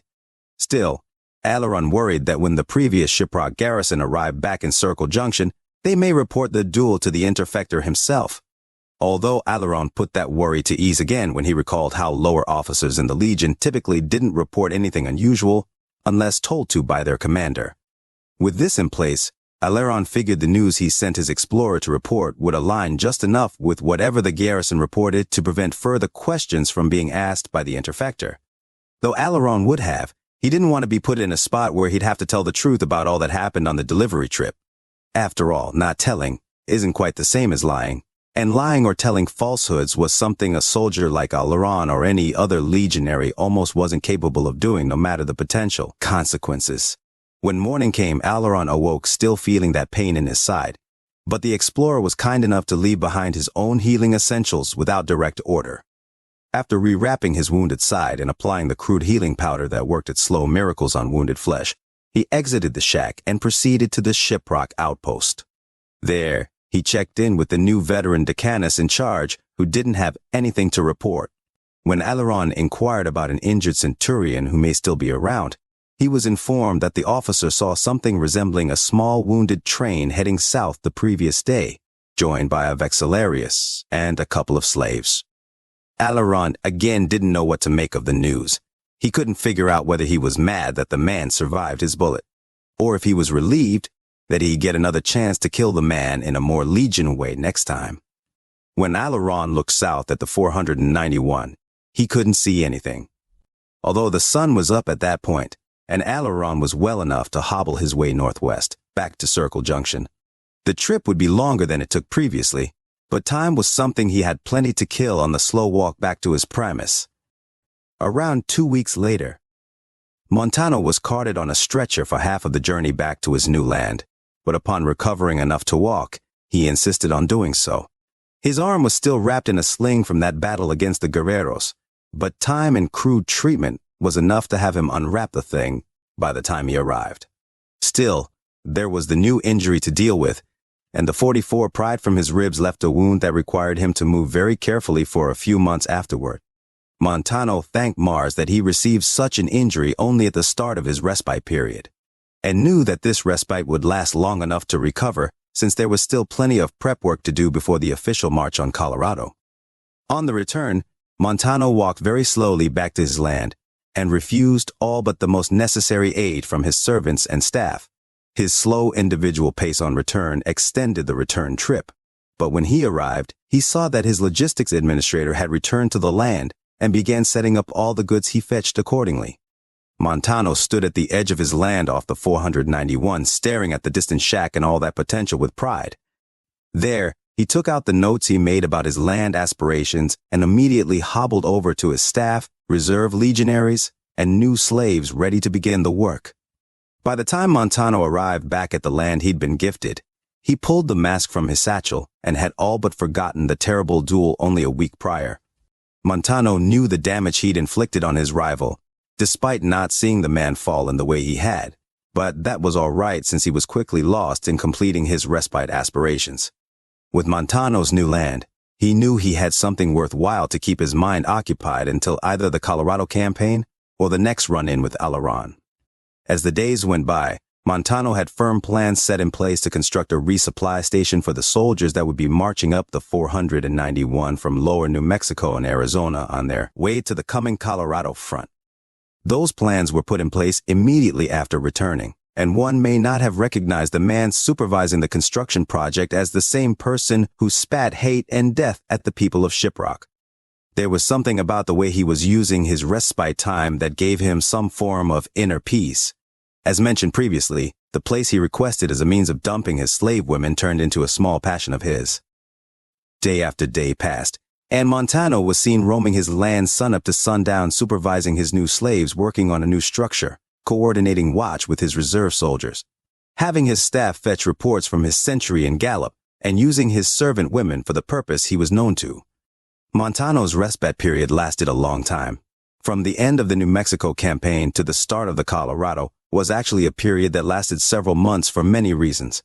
Some of those reasons will be elaborated later, but Montano enjoyed his new passion project, and after plenty of time, he used his personal funds from years on the march building upon the land, taking in more slaves and filling the shelves of his armory and provision structures. Montano left the interior of his private domicile, that first shack, largely untouched. This was something that the slave women took to mean was up to them, and so they adopted that responsibility for themselves. Since Montano preferred to spend most of the warmer months sleeping under the stars and away from others, Clara and Raquel essentially had their own home. Of course, their own home was something that always had to be open to their master, but they still saw it as theirs nonetheless. Though this didn't happen within the 2 weeks indicated above, the land that Montano was gifted eventually turned into a prosperous little outpost between Gallup and Shiprock. By the time Montano's respite came to an end, his land was home to 2 small armories, a slave quarters for his eventual 15 slaves, a small barracks for the 15 soldiers of the Recuperatio Unitatis, another barracks shack for any passing units, a corral for aiding passing forces with 5 of his own Brahmin, a food store, and several campfires for the land inhabitants or those passing soldiers. When the time eventually came for Montano to rally his century and depart for Colorado, Montano, in one of the most unpredictable actions he'd ever done, left Clara behind as supervisor over the land. Of course, this wasn't done in any official capacity, but Montano still intended to make some use of his original reason for wanting the land. Montano had no intention of marching into Colorado with the 2 sisters constantly bickering behind him, and so he would leave Clara behind to keep watch over the land. Though the action was unorthodox, and granting official overseer responsibilities to slaves was not permitted, Montano had been with Clara for so many years that he trusted her more than anyone, not Caesar or Legate Graham. Coupled with the fact that Montano didn't trust soldiers of the Recuperatio Unitatis, since he found their inability to adequately serve on the fronts as indicative of failure, he entrusted the land to Clara in that unofficial capacity. When Montano would finally depart for Colorado, he'd take Raquel with him for his own uses since she was the more nubile of the 2 sisters, but Clara had finally learned that she had it made. After one day back in early 2262, Clara decided to go all in by placing herself at the side of a murderously loyal warrior Psycho, and after 8 years, it had finally paid off. Time by Montano's side allowed her to miraculously reunite with her sister. and joining that man all across New Mexico had finally left her with just about everything a servant woman in Legion society could ask for. Though it again wasn't in an official capacity, Clara was left with land, soldiers to protect her, and even slaves of her own. When Montano left for service, he left Clara to oversee the land as the direct liaison between himself and his other properties. What she would say and what she would do were on behalf of Centurion Montano himself, even when pertaining to matters regarding the soldiers who watched his land. Clara, of course, wouldn't abuse this privilege since she knew the kind of man she belonged to, but she became just about the safest and freest woman under the Bull banner for many years to come. Tending to the home and ensuring the land served the purpose her master intended, the only caveat in Clara's new life was that the doors were to remain wide open whenever Montano returned from campaign. With this in place, Clara happily looked over Montano's land, knowing that her sister was relatively safe wherever Montano was, and that Raquel would always have a safe home to return to so long as her master was alive. A little over 1 week after the duel, Aileron finally returned to Circle Junction after the long and slow walk back from Shiprock. Aileron stopped many times along the way when the pain was too much, or when he needed to forage from the land, or even hunt. Though the trip was long, especially in Aileron's wounded state, he was able to stand upright since the healing treatments had worked their magic by the time he arrived at the outer gates of the surrounding slave city. Through the gates he went, and down the long fenced-off lanes towards the interior fortress. Passing the slaves and soldiers transitioning between duties and sectors, Aileron approached the gate to the interior fortress surrounded by piles of barbed wire and dotted with mines. What stuck out to Aileron was how seemingly empty the streets beyond the fenced paths were. Reaching the gate, he asked the sentries on duty if Lord Interfector was at the palace and was informed by a centurion that he'd gone to the arena in the Arizona sector. Aileron asked for an escort after showing his injury, and so a team of 6 legionaries from the gate crew joined him through the streets of the Arizona slave quarter. Aileron only had to follow the noise since there appeared to be another rare spectacle for the region going on. The arena of Circle Junction was really just a fenced enclosure nearly an acre large that was topped with barbed wire. Slaves could petition to fight one another in there for anything from quarrels with other slaves, or even fights for rewards of some sort. Also, much like the Flagstaff Arnhem, a legionary could sometimes attempt to fight against reputable slaves for the purpose of gaining the attention of a prestigious officer like the elite. So, Aileron followed the noise through the nearly vacant streets of the Arizona slave sector until rounding a series of large slave tenements, and there he saw the crowd. The masses surrounding the chain and wire arena was an enormous mix of soldiers in crimson and slaves in gray. Aileron pained himself climbing atop a small crate, and there he saw all of them howling at a recently slain man being dragged out one of the gates. Aileron saw all he needed to, and his eyes drifted to the balcony of another tenement that had several bull banners hanging from it. Aileron believed he could just barely see the plume of his elite's helmet atop the balcony and just beneath the enormous black pillar pouring into the sky from the Arizona forge behind him. Aileron maneuvered his way around the crowd to the Interfector's sectioned-off overlook. Approaching the veteran sentries, Aileron allowed himself past through the decrepit slave home, past more guards, and up the stairs to the 3rd level. Knowing he was going the right way by the amount of guards, Aileron approached the last door in the commandeered structure and showed himself past the 2 other guards. Upon emerging onto the Interfector's private balcony, he saw his Primus glance back and see him enter. Aileron froze in place in the doorway, still feeling like a failure for what happened during the mass delivery. But the Interfector glanced back again and said, "Look who returned." Turning towards the corner, Aileron saw Gabriella sitting with the Interfector's new servant from the recent auction named Amethyst, as he added, "Gabriella, your man's back." Aileron still stood in place as his slave approached from the other side of the balcony offering a cup of water. He accepted and downed it. Then she welcomed him back as Aileron rechecked his side to ensure his wound hadn't reopened. Finally, Aileron had been standing there long enough, and the Interfector turned back around with the words, "Welcome back, Aileron. Please, take a seat." Aileron gestured for his servant to depart as he approached the empty seat beside the Interfector overlooking the crowd. After taking his seat, the Interfector had not moved, but 2 other slaves entered the distant arena through a cheer from the mass below. The two men stared at the spectacle below, and after enough silence, the elite asked in his casual manner, "How did the delivery go?" The duelist beside him said, "Centurion Montano received his gift from the legate," then asked, "Has the frumentarius yet to return as well?" The elite responded to the latter, "Dalton may be gone for a while. Frumentari is doing a lot of work in Colorado at the moment." Alaron began sweating, and this confused him since he wasn't nervous. The only thing that changed was that the slaves who entered the arena were choosing their weapons from the slave master in there. Alaron asked, "Anything else to be done in preparation for Colorado?" The Interfector turned to Alaron with a sly smile. "There's always more to do, but I've had the tanneries and armorers in particular working overtime.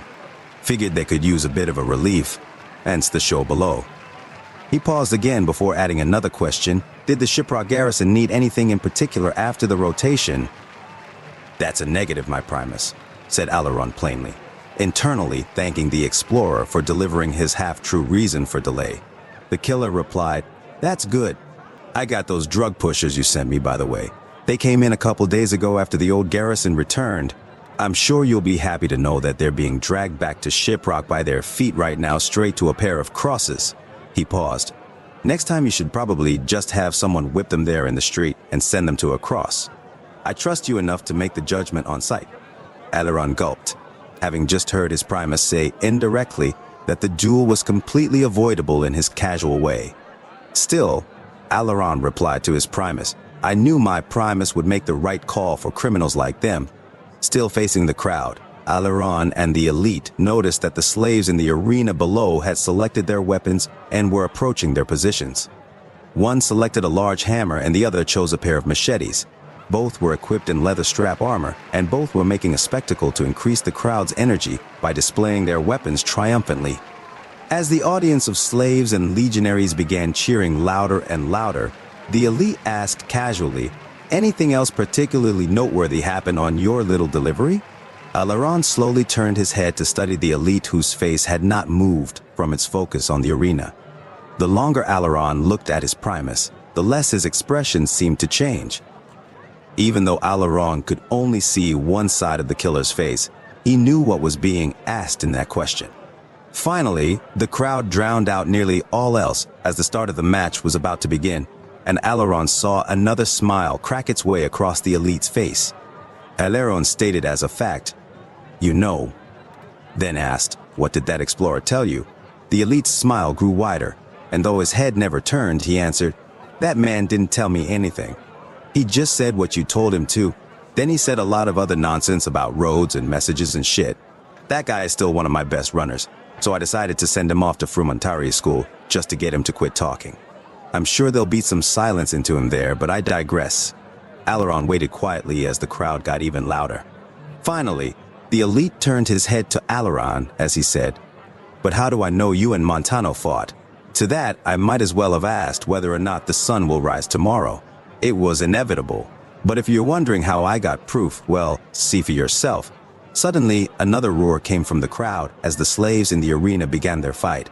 As the men hacked and slashed away at one another, the incoherent cheers from the audience morphed into chants. Erupting from the masses of gray and red slaves and soldiers came the loud chanting of two words. One half of the mixed crowd was screaming, "Alaron, Alaron, Alaron." And between each of those were the other half screaming, "Montano, Montano, Montano." What could have been indiscernible to anyone else was all that Alaron, his elite, and the soldiers in the crowd could hear. Alaron was lost and bewildered, never imagining in a million years that his feud with the man would cause the sort of scene he witnessed that day. What happened between you and Montano was hardly a secret. All of Shiprock saw what happened, and when the previous garrison rotated back here, you think they were just going to be silent about what they saw. Of course, I don't know the details or how it started, but I'll say you typically don't create cheers like that for simple delivery orders," said the elite. Alaron was silent. The cheering for him and his rival from the audience below gave Alaron a paralysis of uncertainty about what to make of it. The entire crowd was split, despite the mix of both slaves and soldiers cheering for the fighting combatants as stand-ins for the fight between himself and Montano. After the duel in Shiprock, Alaron and Montano reignited a wave of enthusiasm for their legendary conflict that had been on hiatus for almost 7 years at this point. The Interfector had not turned to face Alaron, but that smile remained on his face, even as Alaron finally mustered the courage to ask, "Have I failed you, Lord Interfector?" At last, the elite turned to face Alaron before saying what Alaron was thinking after each chant from the mass. "You men reignited something strange." He paused, and Alaron waited. I'd say it was just in time, too. Alaron saw that grin on the Interfector's face even clearer, making Alaron ask simply, "My lord?" And the elite continued, "There's going to be some messy work that's about to take place before the start of our push into Colorado, and I'll just say, a whole lot of people are going to start looking at Caesar differently, and it'll help to have an example to point to when certain people start asking whether or not Caesar is worth fighting for." Alaron didn't know what his Primus was talking about, but just then, one of the Interfector's explorers stepped up to the two. "Ave, my Primus, true to Caesar." The elite nodded at the man, the crowd roared, and the messenger handed the praetor a pair of letters accompanied by the words, "Your frumentarius, Dalton, acquired that new intel you requested about Mesa Verde, and there is a letter from Lord Caesar with new answers to your inquiry about the twin mothers." The elite thanked and dismissed the runner before tearing open the envelope bearing Caesar's sigil. The elite skimmed it while Alaron watched the slaves still fighting to the cheer of he and his rivals' names. Both slaves had left new patches of blood in the arena and were no longer swinging their weapons with skill. The two slaves were exhausted, bloody, and only swinging out of a will to survive and reap the glory. After several moments, Alaron's attention was turned to the elite when he said, "Time to start mobilizing. We'll be marching on the twin mothers very soon." Both slaves knocked each other to the ground. There was more cheering, and Alaron met the eyes of his Primus as the elite stated, "Colorado draws even nearer."